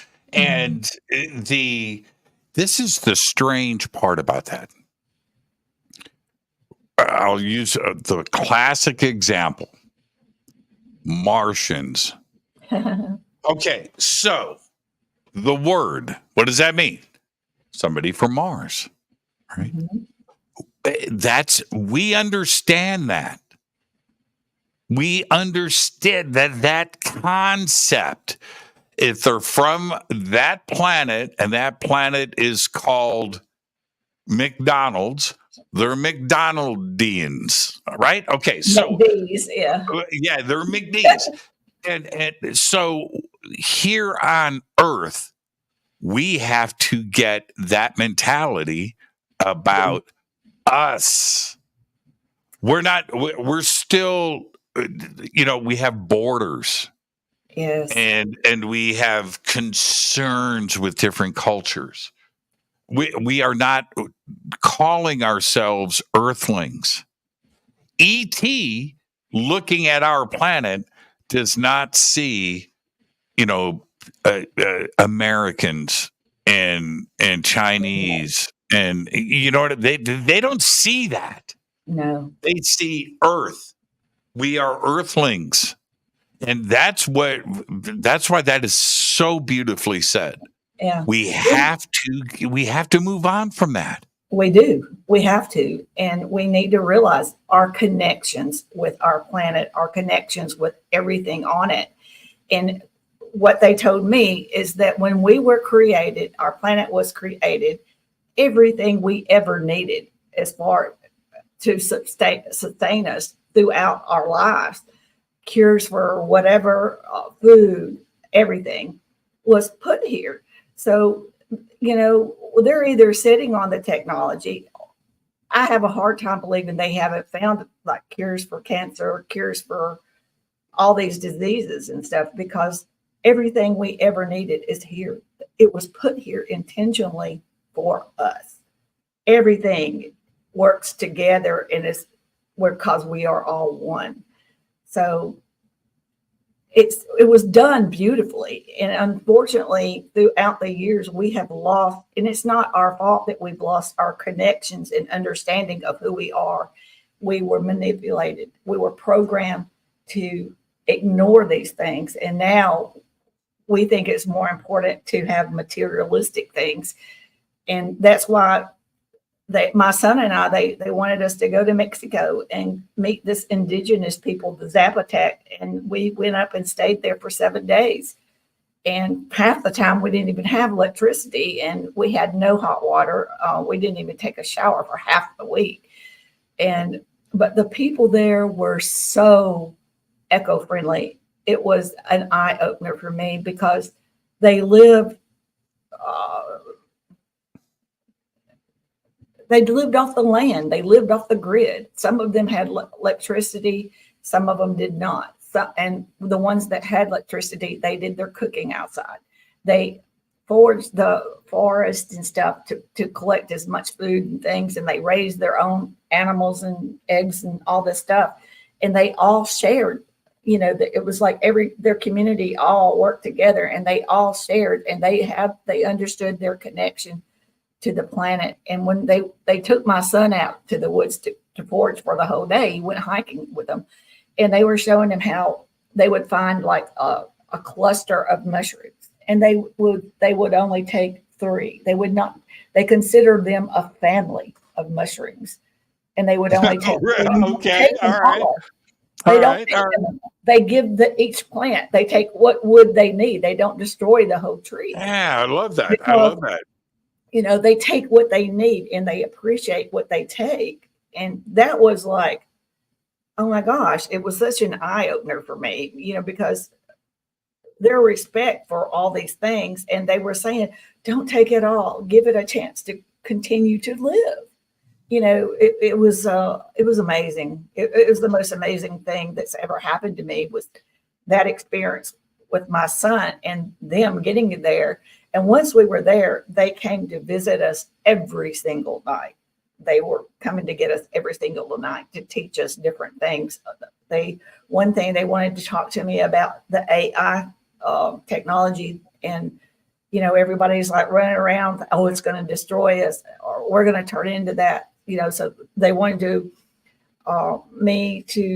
they wanted to talk to me about that, and they wanted me to understand that all things are living conscious beings, and they wanted me to experience being out up on this mountain that took us 3 hours to get up there.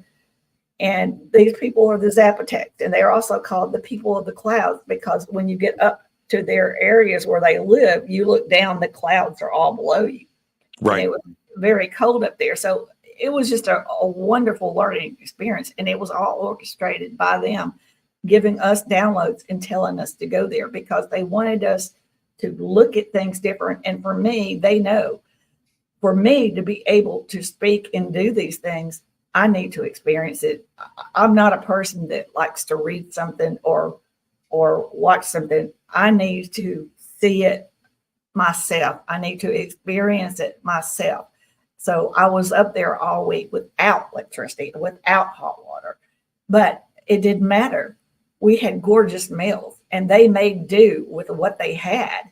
Mm-hmm. So it gave me appreciation and brought back my connection to the planet. And it helped me further realize who I am, who Nancy Thames, who I really am, not what the world around me has created and turned me into, but the real one inside, the one that came here with a purpose. And now I know my purpose is to help humanity. My purpose is to help people understand that we have every reason in the world to be happy and alive. We are here on earth. We chose to be here, and we're here for this reason. We all wanted to be here, and this is an evolutionary event. This is the biggest thing that mankind has since our creation. This is it. This is the big one, and we're all a part of it. And that's why I say we are all the disclosure, because we're going to figure out our importance, who we are, our true origins, all these things. And we're going to realize we have family and we belong to the cosmic realm, and we are welcome to, and they're not here to take over. They're not here to eat. They're not eat us. They're not here to probe us. They're not here for any of those things. They're only here to assist us and to give us a helping hand. They are billions of years ahead of us. When you and I, for example, you and I are sitting here, we have technology. I'm talking to you, looking through my laptop. This is our technology. Technology is not a part of us, okay? For them, in their reality, they're a billion years ahead of us. They have reached such high levels of consciousness. Their consciousness is their technology. Right. Yep. I mean, Yep. And their craft are living conscious beings. Their pilots are created and bonded, just like I'm bonded to that female. They're bonded with that craft. That's why we can't fly their craft, because it's a living conscious being. And when they get in, those two consciousness meet. The pilot thinks where they want to go, and boom, they go. But that is our next stage of evolution. We've been talking about that all night. We're becoming different. We're getting there. We've taken it. It's so funny. Here in front of me, I'm just going to hold this up. This is just kind of funny, right? Okay. So this is about 20 or so. There's a whole handful. Right? See that? Yeah. Of USB drives. Okay. Now, pretty amazing, right? On this are videos and files and pictures and things, and it's pretty amazing. Yes. Just plug it in, right? Okay. But this is physical. Yes. Now, I would like, it's amazing. I get it. It's really cool. This to ET is Lego blocks. Yes. Our next stage, that we've taken technology as far as we can take it. Yeah. All right. We make it smaller. We make it faster, but it's physical. Yep. The next stage of technology is here. It's something you can't. And that's it. And we don't understand that. We do not. I wanted to say this. There is all of us humans, we're all connected. We're all the same. I was just like you. Yes. I was in the Andes Mountains last year. I'm going to be back there in a couple of months. I can't wait. Anyway, I'm on the top of this mountain, 13,000 feet, 14,000. Andes, right? And there's nothing. There's no trees. There's not. I mean, it's just like high. Yeah, you are looking down. Yeah. So anyway, I'm walking along, and I see there's a couple of there's three indigenous older women, older than me, sitting there, and I could smell some food. Like, oh, okay. And it's wafting.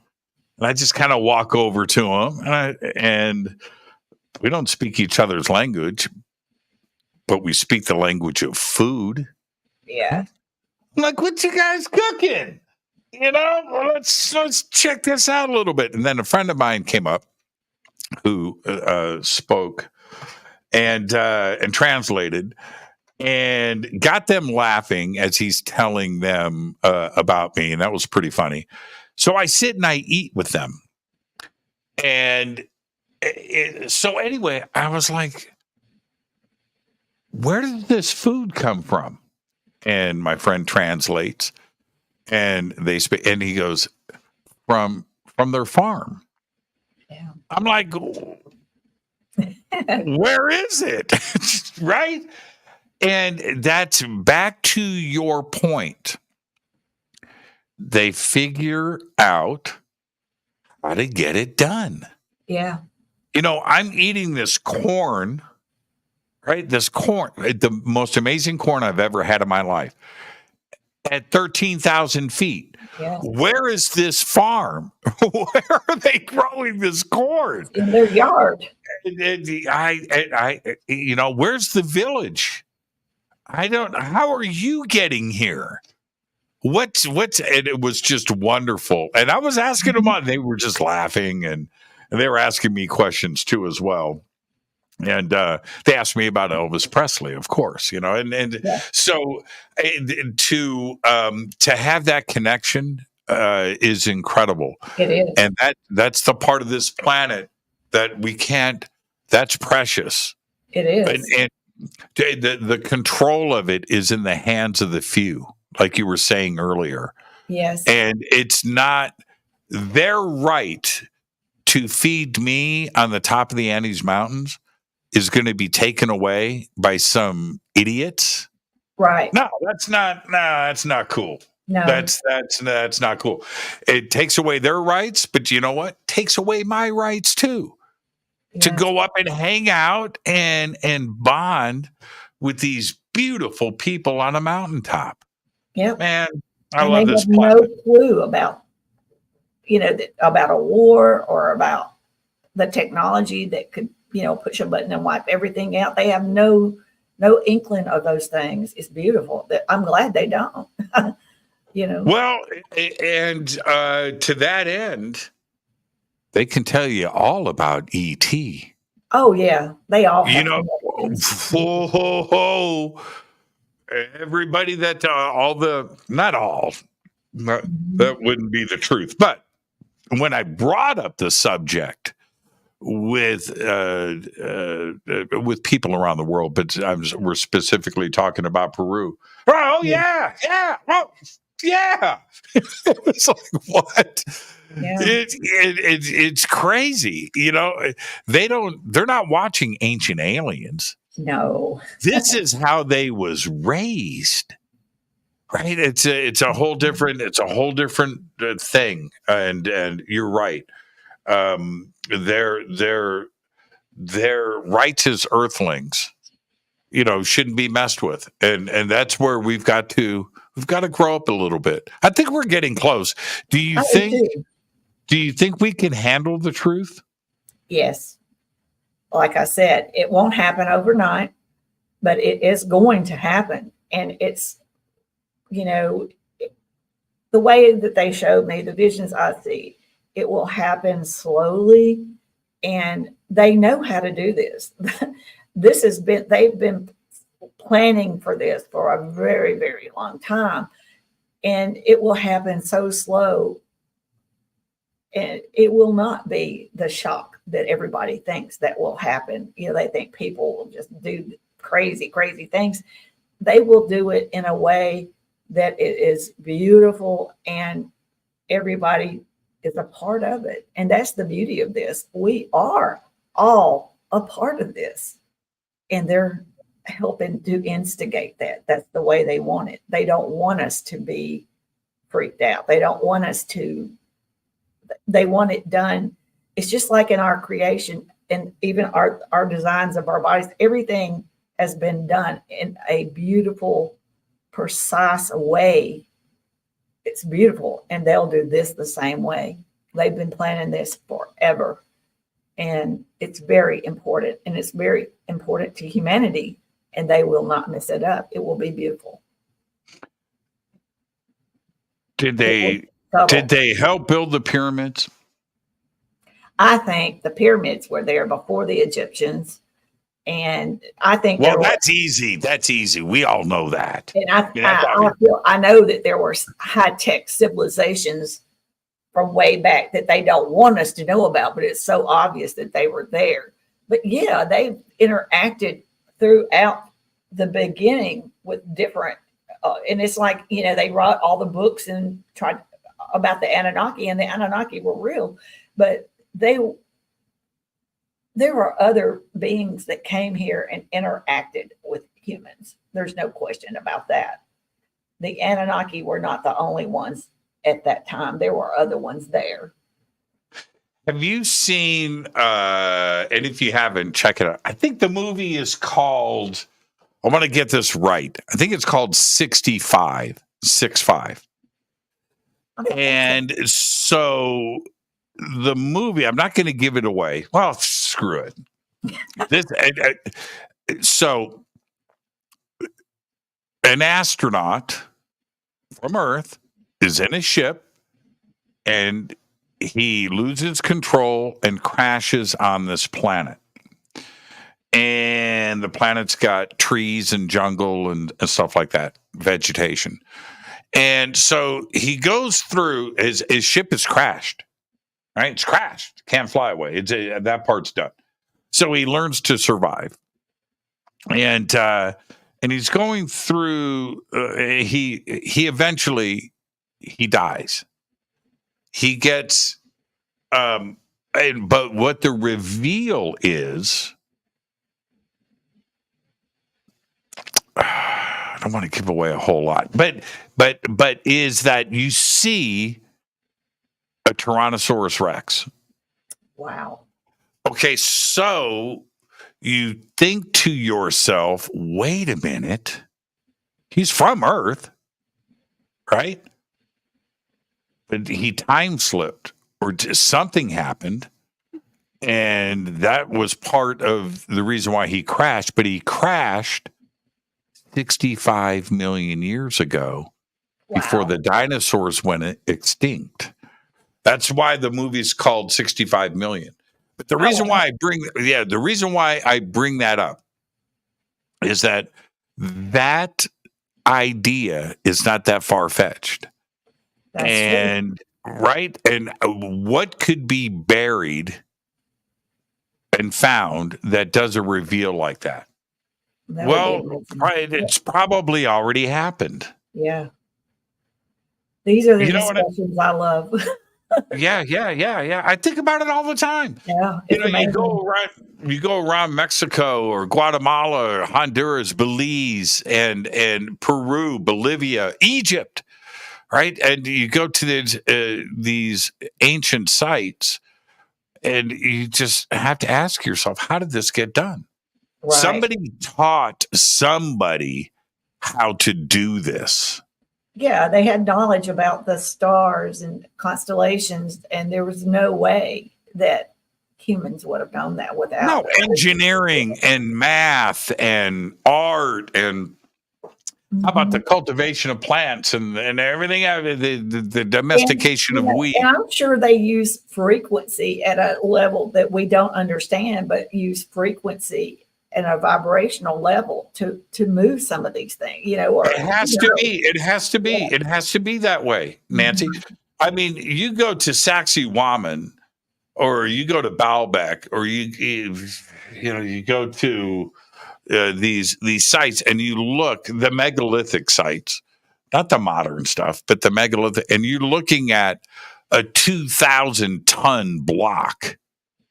It's just like, man, stop with that. Yeah. 5,000 people pulling this on logs over those mountains with hemp ropes. Yeah, that's how they got it done. Sure. Mm-hmm. Yeah. No, I don't know what the answers are, but it's not what we're being told. Nancy, how can everybody reach out to you and keep up with what you're doing? Yes. Timefordisclosure.com is the website. And then my Facebook group is Time for Disclosure / We Have Never Been Alone / We Are the Disclosure. So, and I do belong to a lot of groups, and they're all great. And I'm pretty much in all of them that are related to this particular topic, any of them even close to this topic. So yeah, it would be great for people that want to, come and say hello or ask me questions or whatever. I love it. And I am trying to be more out in the, to meet people and get more information out there. Doing podcasts, and I'm going to venture out and like maybe do some speaking at conferences or things like that. So, I'm just getting in there and just trying it and see how it all works. And so far, it's just been beautiful, and I love it. So great conversation tonight, Nancy. Keep doing Thank what you. you're doing. And again, thank you. And Nancy's website, timeforDisclosure.com. The links are below over on our website, and we also have it up on social media. Nancy, go say hi to Elvis for me. I'll talk to you later. All right. Peace, guys. Thank you so much. Oh, I cut you off, Nancy. Sorry about that. We're off the network too as well. Thank you, everybody. What a perfect show. That was that because of what I do, I am able to do this every single night. And you guys already know what I'm about to say. That was a perfect show. Thank you so much, Nancy. Perfect night. Fade to Black is produced by Hilton J. Palm, Renee Newman, and Michelle Freed. Thank you. Thank you, Bill. Thank you, John. Thank you, Dex. Thank you, Jessica. Thank you, Dennis. Thank you, Kevin. Webmaster is Drew the Geek. Music, Doug Aldrich. Intro, Spaceboy. SpaceboyMusic.com.